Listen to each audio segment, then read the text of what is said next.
Մեր ջան, մենք որ բյուջեն հաստատել ենք, գրված է մասնավոր սպառումը 91%։ Ինչ որ ինքը պատասխանում է, պրոստը պատասխանում է։ Այդ բյուջեն հաստատվել է, խնայողությունները աս չի նախատեսում։ Եվ 16-ին, եւ 17-ին, մասնավոր սպառումը 91%, ինքը խոսում է։ Հաջորդը արդեն իմ հարցերը։ Խնդրում եմ դուք ինձ ասեք, ինչու է սա կոչվում կրեդիտավորում բառը ինչի եք օգտագործել, ոչ թե վարկավորում բառը։ Երկրորդ, ես չեմ կարողանում հասկանալ հոդված 13-ը օրենքի, կարճ պատասխանեք ինձ այո կամ ոչ։ Եթե մարդը որոշում է հիպոթեկային վարկը շուտ տա, մենք իրան ասում ենք, չէ, տոկոսների փողը պիտաս բանկին, մենք հզրկում ենք իրան այդ իրավունքից։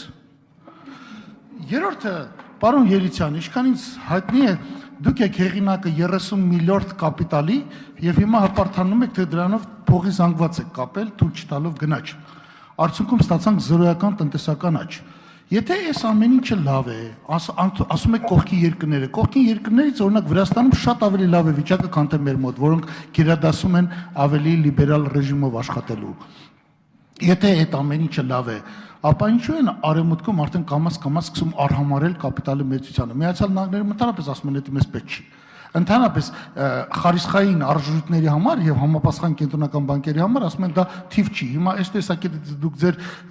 մտորումները, ձեր մտածմունքը նայում եք, պատրաստվում եք ասել, որ մենք սխալվեցինք իզուր տեղը մեծացնելով կապիտալի պահանջները եւ փակելով 3-ից 4 բանկ։ Դուք 3-ից 4 բանկ եք փակել։ Վերացնելով այսքան հազար աշխատանք, չնայած ֆորմալ հայտարարում եք, թե դրանք նոր հիմնարկներում տեղավորվել են աշխատանքի։ Պատրաստվում եք ձեր մեղքը ընդունել, ներողություն խնդրել մարդկանցից, ինչու եք այդպիսի բաներ արել եւ այլն։ Եվ մի բան էլ կապված այս պահանջների հետ։ Հիմա ընդհանրապես դուք ասում եք, որ պետքա բանը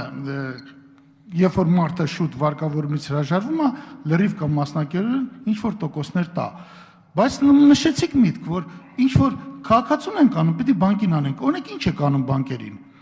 Օրինակ որ ասենք եթե մի սխալ է տեղանում կամ մակրոտնտեսական կայունության ձեր ասած կայունության ճակերտավոր, որ անկայունություն է, գերեզմանային, գերեզմանոցում էլ է կայունություն, բայց գերեզմանոցում կյանք չկա, որտեղ կյանք չկա, այնտեղ կայունություն կա։ Մենք խոսում ենք կյանքում կայունության մասին, հա։ Դուք պատրաստվում եք արդյոք այդ կայունության այդ գինը մի հատ հաշվարկել, մի հատ ասել, բա բանկերը ինչ պիտի վճարեն դրա համար, արդյոք դա միակողմանի խաղ պետք է լինի եւ այլն։ Շնորհակալություն։ Շնորհակալություն։ Առաջինը կառավարության ծրագրի մասով 1-2 տարի առաջվա ծրագրերը որ նայեք, սպառումը գերազանցում էր ՀՆԱ-ն։ Այսօր սպառումը ավելի ցածր է, քան ՀՆԱ-ն։ Այդ դերական տեղաշարժի մեջ, այսինքն դինամիկայի մեջ պետք է նայել, որովհետև խնայողությունները աճել են եւ այդ խնայողությունը նաեւ բերել է ընթացիկ հաշվի լավացմանը, որը նաեւ թույլ է տալի, որ մենք ավելի մեր ռեզերվները էապես ավելացնենք։ Ուրեմն պետք է դրական այդ միտումը նայել։ Համամասնության մեջ եք ասում դուք, ոչ թե բացարձակ աճել կամ նվազել է, եւ դա ուղղորդվել է ներմուծման նվազման հաշվին, իսկ ներմուծման նվազումը ըստ էության բերել է այդ մեր ընթացիկ հաշվի բարելավմանը, նաեւ արտահանման այդ աճի միջոցով մենք կարողացել ենք բավարարել մեր արտաքին վիճակը։ Այսինքն երբ որ դինամիկայի մեջ ենք նայում, մի թիվ վերցնել ասել այսքան տոկոսա լավ է թե վատ է, պետք է նաև այդ դինամիկ վերլուծություն իրականացնել, ինձ թվում է։ Հաջորդը կրեդիտավորումը դա ուղղակի վարկավորում եւ կրեդիտավորում տարբեր է։ Վարկային գծերը օրինակի համար դրանք վարկ չենք անվանում, տարբեր տեսակներ կան, ռեժիմներ կան վարկավորման, նույնը սպառողական վարկավորման մասին օրենք սպառողի տեսակի կրեդիտավորում են գրել։ Եթե այլ տերմին հնարավոր լինի միասին մտածել, մենք պատրաստ ենք սա քննարկելու, խնդիր չկա։ Դե վերցրել, որտեղ կրեդիտավորումը ավելի լայն է, այսպես ասեմ էլի, քան հենց վարկը կոնկրետ։ Վարկը մի դեպք է հիպոթեկային, իսկ ասենք վարկային գիծը, օվերդրաֆտը, տարամիտված ինչ որ վճարումների սխեմայով այլ վարկային տեսակը, դա բանը կամ փոխառության տարբեր տեսակները մի քիչ ավելի բազմազան են, դրանց վարկ հնարավոր չի անվանել, դրա համար այս տերմինը միջազգայինից փոխաբերաբար փոխարինելով օգտագործել։ 13 հոդվածի մասով եթե մի անգամ էլ բան անեք, որ ավելի հստակ պատասխանեմ, ձեր արձագանքի մեջ կանրադառնամ, մինչև վերջ չընկալեցի կամ առանձին կարող ենք քննարկել։ Բանկերի կապիտալի հետ կապված ես կարծում եմ դա ժամանակին ճիշտ որոշում էր, դա թույլ տվեց մենք կարողանանք բանկային համակարգի ապահովել կոնսոլիդացիան, արդյունավետության բարձրացումը եւ ինչպես նշեցի 2016 թվականի համար եւ վարկային պորտֆելի եւ ակտիվների 15%-ից ավելի աճ, որը բացառիկ է, եթե համեմատում եք տարածաշրջանի մյուս երկրներում, որտեղ դեպոզիտները փախչում են համակարգից, վարկավորման աճը շատ ցածր է, շատ տեղերում բացասական,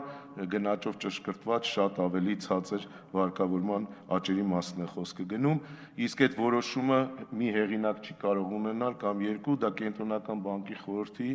շահագրգիռ քննարկման արդյունքում կայացած որոշումը եւ բավականին լուրջ ոչ միայն կենտրոնական բանկի խորհրդում, այլ նաեւ բանկերի հետ, բանկերի սեփականատերերի հետ տարբեր քննարկումների արդյունքում կայացված որոշում է եւ ճիշտ ժամանակին շիշ պահին, որը թույլ է տալիս ապահովել մեր ֆինանսական համակարգի աճը, որը այսօր շատ կարեւոր է տնտեսական աճը ֆինանսավորելու համար։ Եվ մեր բոլոր մենք ունենք վերլուծություններ, այդ բոլոր բանկային միավորումները դրանք բերել են որակի ավելացման, որովհետև ունեցել են տարբեր սիներգիայի հնարավորություն, մեկի գործառույթները, որոնք ավելի լավ են, մյուսը այլ գործառույթ է ավելի լավ իրականացնում եւ իրանց միավորումը բերել է ընդհանուր բանկի գործառույթների արդյունավետության մեծացմանը։ Այսքանը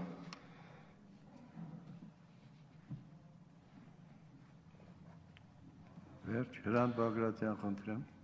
Մի բան էլ բաց մնաց, կասեմ բարձրագանքից հետո։ Բանկերի վրա ինչ ենք սահմանել։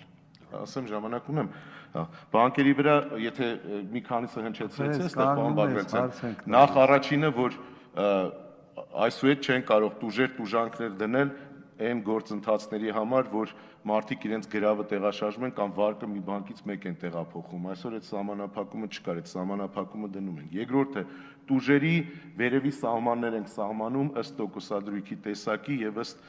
վարկերի հիպոթեկի տեսակի, որոնք այսօր չկան, ինչ ուզենք սահմանեն։ Հաջորդը սահմանում ենք, ասում ենք, եթե դու որոշակի հատուցման պահանջներ ես դնում, նաեւ քաղաքացու համար նման պահանջներ պետք է սահմանես, որ սիմետրիա ապահովես այս պայմանագրի հետ կապված։ Հաջորդը մենք ասում ենք, որ եթե ուրեմն տոկոսադրույք տուժեր տուգանքներ ես նախատեսում ֆիքսված տոկոսադրույքի համար, տոկոսադրույքը պիտի արտացոլի այդ տուժեր տուգանքները, այսինքն պետքա տարբեր լինի, քան առանց տուժերի տուգանքների։ Ծախսերը, որ կատարում է վարկերի համար, այդ ծախսերը հստակ դասակարգված է եւ այդ ինչ ծախսեր կարան անեն եւ այդ ամեն ինչը պետքա տոկոսադրույքի մեջ հաշվարկված լինի, թիվը պետքա քաղաքացուն ներկայացնի, քաղաքացին տեսնի իր վարկը տուժեր, տուգանքներ, տոկոսադրույք, ամեն ինչ իրար հետ վերցրած, ինչ գինա նստում, որը այսօր հստակ չի համակարգում։ Այս բոլոր հարցերը դրած է հենց բանկերի որպես սահմանափակում, եւ սա շատ լուրջ շահագրգիռ քննարկում է անցել, որպեսզի մենք այսօր ձեր դատին ներկայացնենք այսօր։ Ես ասի հստակեցնի նոր բան անեմ, էլի։ Հետ վերադարձնես տոկոս չենք, դուք մի հատ որ հստակեցնեք այդ հարցը կպատասխանեմ վերջ։ Այդ 13 հոդվածի հետ կապված էլի չեմ չլսեցի ինչը։ Վերջացրի։ Հրանտ Բագրատյան, խնդրեմ։ Պարոն Երիցյան, իմ հարցի հիմնական կետը սա էր։ Կարդում եմ 13 հոդվածը, լավ չեմ կարող հասկանամ, որ եթե հիպոթեկա վերցրել 20 տարով, երկրորդ տարին որոշումը բերի փողը հետ տա, բանկը ասելու է բատոկոսները, այո կամ ոչ, սա էր իմ հիմնական հարցը։ Ոչ։ Բայց, հա? Ոչ։ Չկա տենց բան։ Այսինքն ինքը վճարել է այդ պահին կուտակված տոկոսները, վերջ։ Այդ նախորդ ժամանակաշրջանի համար Շատ բարի, շատ բարի։ Այդ դեպքում ես պիտի առաջարկեմ ձեզ, որ 13 հոդվածը ամբողջովին վերաշարադրել, որ տենց էլ հասկացվի, ոնց որ դուք պատասխանում եք հիմա։ Այդպես չի գրած, հիմա ես կարդամ ելույթ ունենալուց։ Ինչ վերաբերում է ձեր պատասխաններին, ձեր ժամանակս գնացավ, դեռ ելույթ կունենամ կասեմ, ձեր այդ մնացած հարցերը, մնացած խնդիրների կողմը։ Եթե դա այդպես է, եթե այդտեղ փոփոխություն չկա, շատ լավ։ Մենակ պիտի ուրիշ ձև շարադրենք 13 հոդվածը, խմբագրենք։ Կարելի է պատասխանել։ Երկու տիպի մարում կա։ Մեկը եթե ամբողջությամբ մարում ես մենակ կուտակվածը տոկոսն է, եթե ամբողջությամբ չես մարում, մասնակի ես մարում, համ տոկոսը տա վերահաշվարկվում, համ մայր գումարը տա վերահաշվարկվում, ընդ որում սահմանափակում է դրած, որ վճարման թվերը այդ աղյուսակով որ ձեզ տվել են, հիմա երբ որ վարկը վերցնեք, աղյուսակով պիտի տան, ինչքան տոկոս, ինչքան վարկ, դա պիտի ունենաք։ Մնացածի չափով չի կարող ավելացնել ձեր մարման տարիների քանակը կամ վճարման քանակը եւ այլն։ Պետք է իրական պայմանագիրը ոնց որ կնքել եք, մնացած վճարումների քանակով, մնացած տարիների քանակով ճշգրտումը անի ձեր։ Սա էլ է իօգուտ սպառողի, որ որոշակի դեպքերում ասում են լավ,